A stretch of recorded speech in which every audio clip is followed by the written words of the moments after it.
Assalamualaikum warahmatullahi wabarakatuh.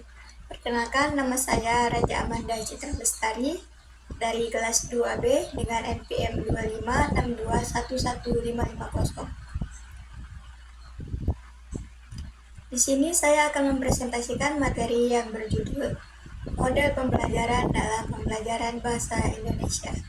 Tujuan dari presentasi ini adalah untuk memahami fondasi model pembelajaran yang berlandaskan 3 pilar utama, yaitu ranah kognitif, ranah afektif, dan ranah psikomotorik, serta mengevaluasi penerapan model pembelajaran dalam proses pembelajaran bahasa Indonesia.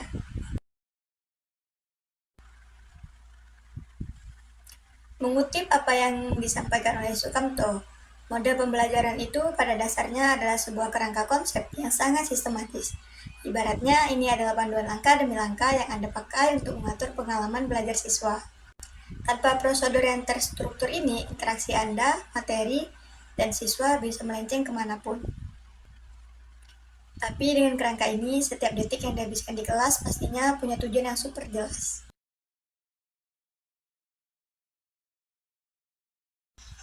Kita langsung masuk ke bagian pertama, yaitu fondasi model pembelajaran. Pertanyaannya, kenapa sih sebagai arsitek kelas kita butuh yang namanya cetak biru? Jawabannya ada pada seberapa kompleks hal yang sedang kita bangun setiap hari. Belajar itu bukan jalan satu arah. Ini adalah sebuah interaksi yang sangat dinamis antara Anda, siswa, dan materinya. Anda itu bukan sekedar mentransfer informasi. Anda sedang menyatukan pengetahuan, membentuk sikap, dan melatih keterampilan anak sekaligus.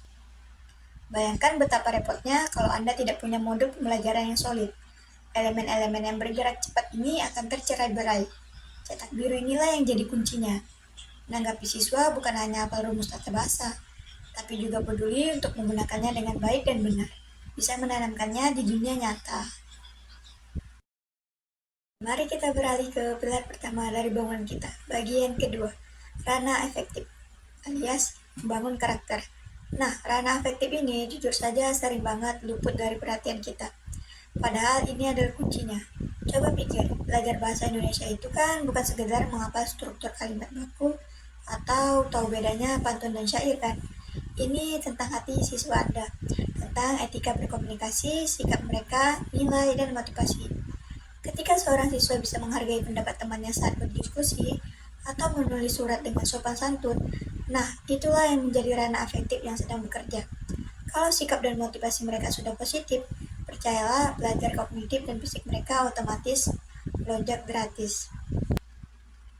Tapi menanamkan karakter itu kan gak instan ya, prosesnya bertahap, ibarat menaiki anak tangga. Yuk kita lihat 5 langkah ini. Kita mulai dari yang paling bawah, menerima, di mana siswanya sekedar sadar dan mau memperhatikan Anda. Terus naik untuk merespon. Mereka mulai aktif, mungkin ngacungin tangan untuk buat nanya. Lanjut ke menilai. Di sini mereka mulai sadar. Oh, ternyata toleransi itu penting ya. Lalu mengorganisasi mereka. Memasukkan nilai-nilai ke dalam sistem kepercayaan mereka sendiri. Puncaknya adalah karakterisasi. Di titik ini, nilai itu bukan hanya materi hafalan lagi, melainkan sudah benar-benar melebur jadi sifat inti kepribadian mereka secara permanen.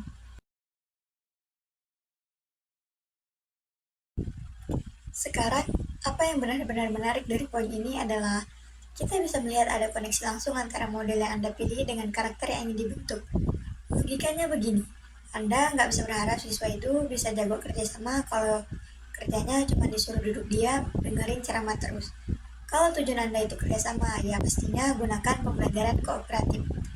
Mau mereka lebih empati dan lulus berekspresi, ajak mereka role playing, alias peran utama. Atau mau menumbuhkan rasa tanggung jawab yang besar, kasih pembelajaran berbasis proyek. Intinya, struktur yang tepat pasti akan melahirkan karakter yang tepat pula. Bagian ketiga, ranah kognitif. Pilar kedua kita untuk menajamkan pikiran. Ranah kognitif ini ibarat dapur pengelolaan informasi. Dalam urusan yang sama, kapasitas otak untuk berpikir dan memahami. Tapi hati-hati, di akhir kita sering banget jatuh ke jebakan lama. Kita sering mikir bahwa belajar kognitif itu sekedar mengingat fakta. Padahal belajar bahasa Indonesia yang sejati itu menuntut siswa untuk bergerak jauh melampaui hafalan semata. Kita harus mendorong mereka untuk berpikir tingkat tinggi alias HOS. Di level ini, mereka bukan cuma membaca teks, tapi membedahnya, mengkritik argumentasinya, dan berbagi ide yang sama sekali baru. Taksonomi Bloom yang sudah direvisi ini menggambarkan pendakian otak dengan sangat apik lewat 6 anak tangga. Kita mulai dari dasar dulu, mengingat fakta, lalu naik untuk memahami konteksnya. Kebiasaan itu mereka harus bisa menerapkan aturan berbahasa dalam kalimat nyata. Tapi tunggu, kita tidak boleh berhenti di situ. Ayo dorong mereka ke atas. Mereka harus membaca bacaan yang rumit, lalu mengemukakan apakah sebuah opini itu masuk akal ataupun bias. Dan akhirnya mahkota dari kecerdasan kognitif mencipta. Ini dia puncak gunungnya, bisa menulis esai yang tajam, karya asli, atau puisi yang bikin merinding. Jadi, poin krusialnya di sini adalah pastikan kita menggunakan alat pemicu yang tepat untuk mencapai tingkat kognitif setinggi itu.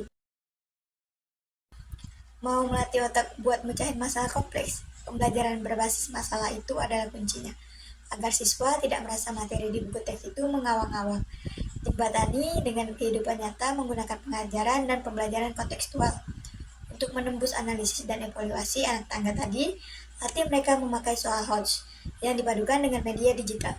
Kombinasi ini benar-benar ampuh untuk mendongkrak daya serap mereka. Lanjut ke pilar ketiga dari bangunan kita, bagian keempat, ranah psikomotorik. Ini waktunya praktik berbahasa alias action. Seringkali orang mikir kalau mendengar kata psikomotorik itu urusannya pasti murni soal olahraga, lari-lari atau otot fisik doang. Kalau di ranah bahasa itu keliru besar. Di sini psikomotorik adalah wujud fisik dari pikiran siswa. Ini adalah keterampilan praktik yang bisa kita lihat langsung dengan mata kepala sendiri. Penggunaan bahasa nyata di mana otak, otot vokal, dan otot tangan mereka itu bekerja sama, terkoordinasi, kilat demi menghasilkan komunikasi yang efektif. Ada 4 kemampuan inti dari ranah ini: menyimak, berbicara, membaca, dan menulis. Tolong diingat ya, keempat hal ini bukan pulau-pulau yang dilindungi satu sama lain. Mereka ini satu kesatuan, sebuah ekosistem komunikasi yang saling bergantung secara absolut. Anda mungkin tidak bisa merespon percakapan dengan baik kalau tidak menyimak dari awal, kan? Sama halnya siswa tidak akan bisa menulis karya berbobot kalau jarang membaca. 4 hal inilah tujuan fisik paling konkret dari sebuah kerja keras kita mengajar bahasa Indonesia. Kalau Anda ingin melatih otot ngomong dan ekspresi lisan yang spontan, cobain deh role play. Itu melatih mereka secara real time loh. Kalau fokus praktiknya itu nulis atau bikin presentasi yang keren, ya beri mereka proyek lewat project based learning. Kalau mau mempertajam telinga mereka untuk menyimak sekaligus melatih mereka merangkai kata secara verbal, metode bercerita jawabannya. Ini benar-benar bisa bikin bahasa terasa hidup dan berdenyut di kelas Anda. Sekarang waktunya tahap evaluasi. Kita masuk ke bagian kelima. Pentingnya menyusun materi yang baik dapat berimbas ke pembelajaran yang efektif, dan ini juga dapat membuat hasil akademis lebih baik dari sebelumnya. Nah, karena bangunan kita ini disanggah sama 3 pilar yang berbeda-beda karakternya, ya jelas dong kita nggak bisa ngecek ketiganya pakai satu alat ukur yang sama. Mustahil mengukur seberapa empatinya seorang siswa cuma pakai soal pilihan ganda. Untuk ranah afektif, Anda harus menggunakan instrumen observasi kelas atau penilaian antar teman. Kalau untuk urusan otak atau kognitif, barulah tes tertulis soal Hodge. Terus, gimana buat psikomotorik? Gampang, nilai aja dari performa alias unjuk kerja mereka saat presentasi atau lihat kumpulan karya terbaik mereka di portofolio. Seperti yang kita bahas tadi, mencipta itu benar-benar puncak gunung esnya. Ketika siswa Anda akhirnya bisa menyatukan semua pengetahuan mereka, membuat menulis sebuah karya, atau menyimpan ide yang sangat segar. Disitulah Anda bisa tersenyum bangga karena itu tandanya modal pembelajaran Anda sukses besar. Mengutip Joyce dan Wales, semua ini pada akhirnya adalah suatu pola atau perencanaan yang digunakan sebagai pedoman pengajaran yang memukau, yang bisa mengubah siswa menjadi komunikator yang tajam, berempati tinggi, dan terampil. Itu adalah hasil dari sebuah perencanaan arsitektural yang matang dan sengaja, hasil dari pedoman cerdas yang menyelaraskan hati, otak, dan tindakan fisik siswa secara harmonis. Pada akhirnya, cetak biru mirip apapun yang kita mudah hari ini, ya hanya sekedar gambar di atas kertas sampai Anda sendiri yang memutuskan untuk mulai membangunnya. Sekarang, Anda sudah memegang kunci dan pemahaman yang mendalam soal alat pembuatannya. Membentuk karakternya itu afektif, menajamkan pikiran itu kognitif, dan mengasah keterampilan itu psikomotorik. Demikian presentasi mengenai model pembelajaran dalam pembelajaran bahasa Indonesia yang dapat saya sampaikan. Melalui materi ini diharapkan kita dapat memahami pentingnya perkembangan karena kognitif, afektif, dan psikomotorik, serta mampu mengevaluasi model pembelajaran yang digunakan agar tujuan pembelajaran dapat tercapai secara optimal. Lebih dan kurangnya saya mohon maaf. Wabillahi taufiq wa hidayah. Wassalamualaikum warahmatullahi wabarakatuh.